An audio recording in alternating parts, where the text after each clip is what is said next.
ස්වාමීන් වහන්සේලා වැඩ ඉන්න එක සංඝාවාසයක් පිහිටි තැන. අපි හඳුන්වන්නේ මේක පූර්වාරාම සංඝාවාසය කියලා. ස්වාමීන් වහන්සේලා 29කට වැඩෙන්නට පුළුවන් කුටි පහසුකම් මේ සංඝාවාසය තුළ අවදි.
අපේ ස්වාමීන් වහන්සේලා පරිහරණය කරන පුස්තකාල පරිශ්‍රය.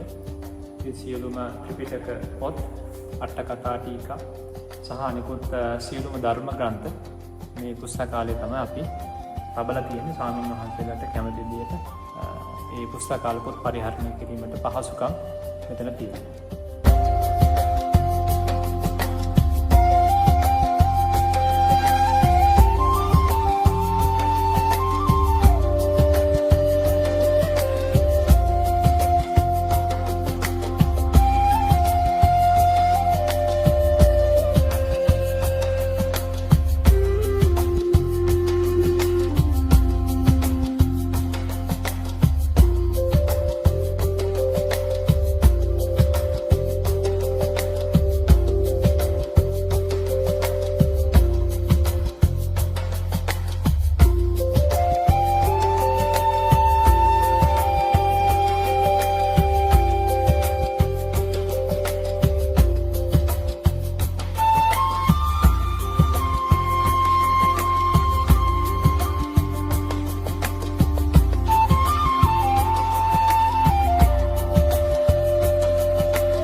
පෙනෙන්නේ අපේ අන්තර්ජාතික තේරවාද ධර්මායතනයේ කටයුතු ආරම්භ කිරීමේදී පූජා කරනු මූලික නැත්නම් මුල්ම කුටි 6. ඉතින් ඊට පස්ව තමයි අනිත් ඔක්කොම ගොඩනැගිලි කුටි ආදිය ඉදි කරන්න යෙදුනේ. ඉතින් දැනට මේ ගුරු ස්වාමීන් වහන්සේලා තමයි මේ කුටි 6 පරිහරණය කරන්නේ. ඉතින් මේක විශේෂ කුටි 6ක්. මොකද මේ සේනාසනයේ ඉදි වුණු ගොඩනැගුණු පළවෙනි සහ පැරණිම කුටි 6.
අවශිෂ්ට පරිශ්‍රය භාවනා ශාලාව කර්මස්ථානාදිය ඉගැන්වීම සහ භාවනාව පුහුණු කිරීම ආදී කටයුතු මේ භාවනා ශාලාව තුළ තමයි අපි සිද්ධ කරන්නේ.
ස්වාමීන් වහන්සේලා මෙතන සතිය දවස්වල ඇවිල්ලා ඉගෙනීම් කටයුතු ධර්මාධ්‍යයන කටයුතු සිදු කරනවා. ඉතින් මේ වගේ අපිට දේශනා ශාලා දෙකක් තිබෙනවා. ඉංග්‍රීසි මාධ්‍යම ඉගැන්වීම සහ සිංහල මාධ්‍යම ඉගැන්වීම සඳහා. ඉතින් අපි මේ වගේ තාක්ෂණයත් උපයෝගී කරගෙන තමයි මේ ධර්ම ඉගැන්වීමේ කටයුතු අධ්‍යයන කටයුතු මේ ස්ථාන දෙකෙහි මේ දේශනා ශාලා දෙකෙහි සිදු කරන්නේ.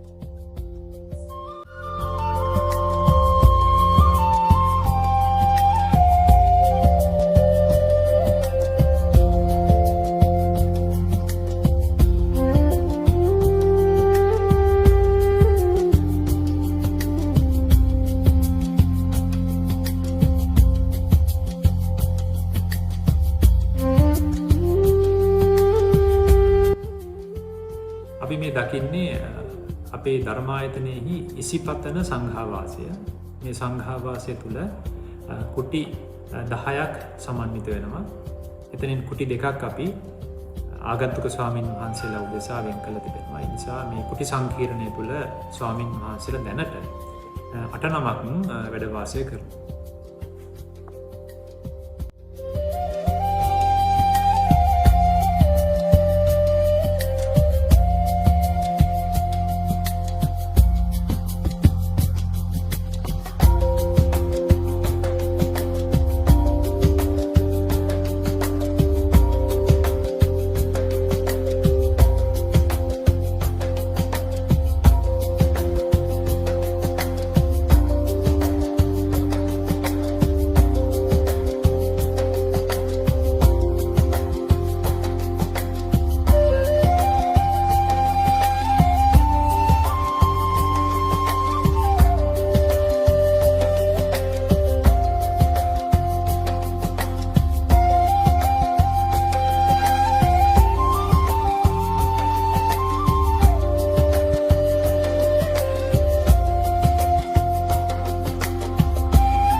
අපේ ස්වාමීන් වහන්සේලාගේ සිවුරු සේදීම් කටයුතු, අඩු ගැසීම් කටයුතු, පාත්‍ර කළු කරන ඒ වගේ ආරාමීය කටයුතු සිද්ධ කරන්නට දිගල්ලා තිබෙන අනුශාලා. ඉතින් ස්වාමීන් වහන්සේලාගේ පහසුව පිණිස ඒක ටිකක් යකඩ ඇතිව මෑතකදී නවීකරණය කළා තියෙනවා. ඉතින් මෙතන කොහොම ප්‍රයෝජනවත් ආරාමීය ජීවිතයට.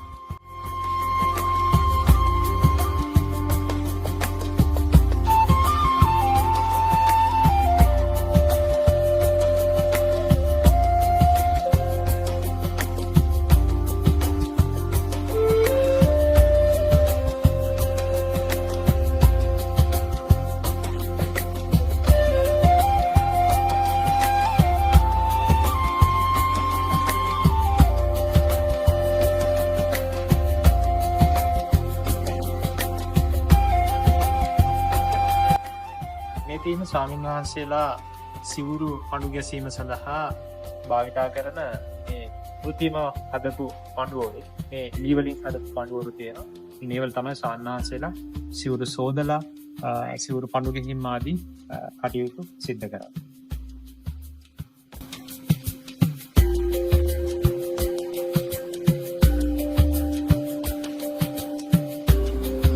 මේ පෙනෙන්නේ අපේ ධර්මායතන පරිශ්‍රය තුළ පිහිටා තිබෙන සීමා මාලකය. මෙහි කටයුතු දැනට ඉදි කරමින් පවතිනවා. නමුත් අපි විනය කර්මාදිය සිද්ධ කරලා භික්ෂුන් වහන්සේලා බොහෝ පිරිසකගේ සහභාගීත්වයෙන් මේ සීමාව විනයානුකූලව සම්මත කරලා තිබෙනවා. දැනට අපි භික්ෂුන් වහන්සේලා මේ ස්ථානයට රැස් වෙලා ඒ අවශ්‍ය අවස්ථාවන් වලදී විනය කර්මාදිය සිද්ධ කරනවා. ඉදිරියේදී මෙහි සීමා මාලකය ලෙස වෙනම ගොඩනැගිල්ලක් ඉදි කරන්නට නියමිතයි.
වහන්සේ කෙනෙක් උපසම්පදාව ලැබුවට පස්සේ ගුරුවරයෙකුගෙන් තොරව තනියම වාසය කිරීමට බලාපොරොත්තු වෙනවා නම් එක්තරා සුදුසුකම් 7ක් සම්පූර්ණ කරගන්න අවශ්‍ය කෙනෙක් තමයි බුදුරජාණන් වහන්සේගේ විනයේ සඳහන්.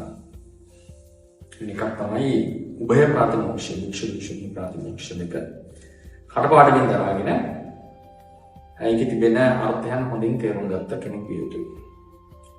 ඒ වගේම ඉතින් අනුකුඩා ශික්ෂාපද රාශියක් තියෙනවා කන්දක විනය ඒවත් දැනගැනීම වෙලා. ඊට අමතරව විනය කර්ම කියලා කොටසක් තියෙනවා අපි සිදු කරන පැවිදි උපසම්පදා උපෝසථ ආදී ඒවා ගැන අවබෝධයක් තියෙනට ඕන. ඊට අමතරව සූත්‍ර පිටකයෙන් ගත්තම භානවාර 4ක් ඒ කියන්නේ වචන 32000ක් පමණ හොඳින් අධ්‍යයනය කරලා තියෙනවා. මේ ඉතින් සාමාන්‍ය සම්ප්‍රදායකට අපි කටපාඩම් කිරීමක් කරනවා.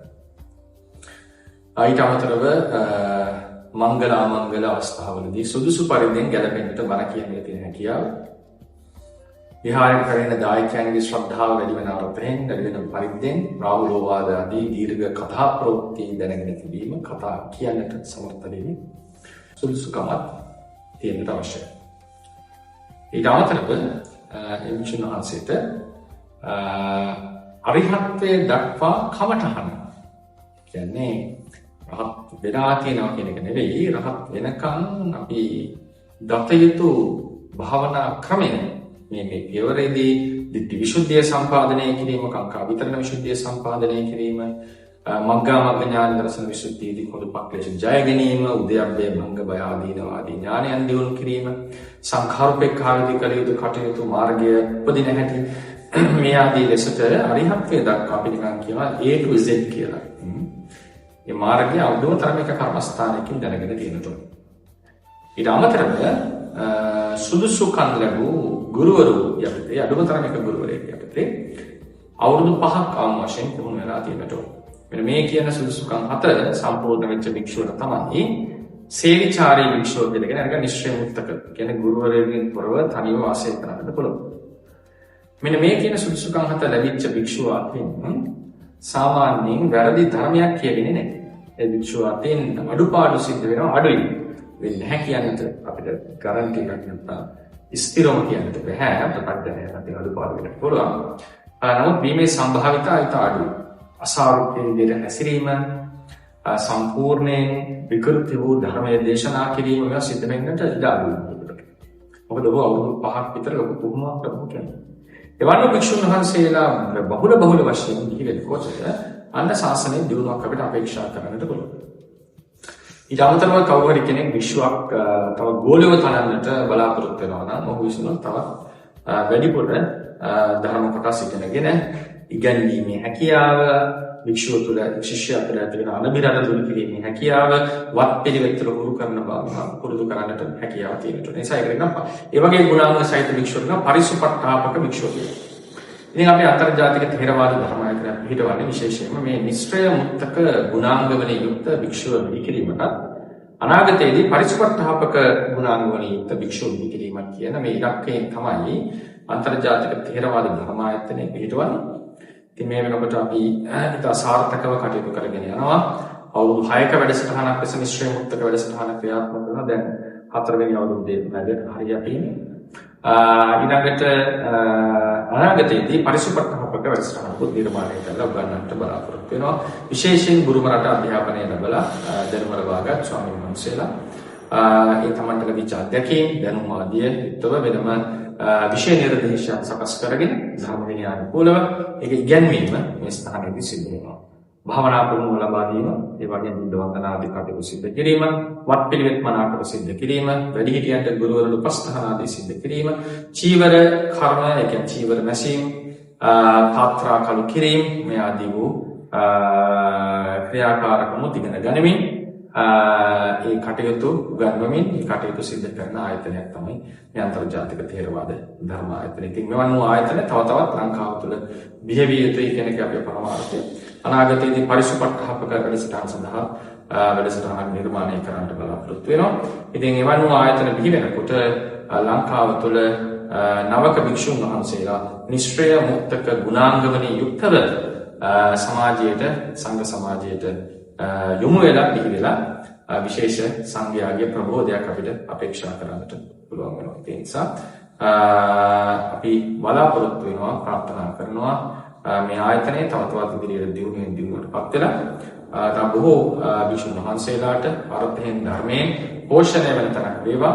අනාගතයේ තවත් මෙවන් ස්ථාන බිහි වෙමින් බුද්ධ ශාසනයේ චිරස්ථිතිය පිණිස කටයුතු සැලසේවා කියලා මම ඉතසිතේ ප්‍රාර්ථනා කරනවා. Terima kasih.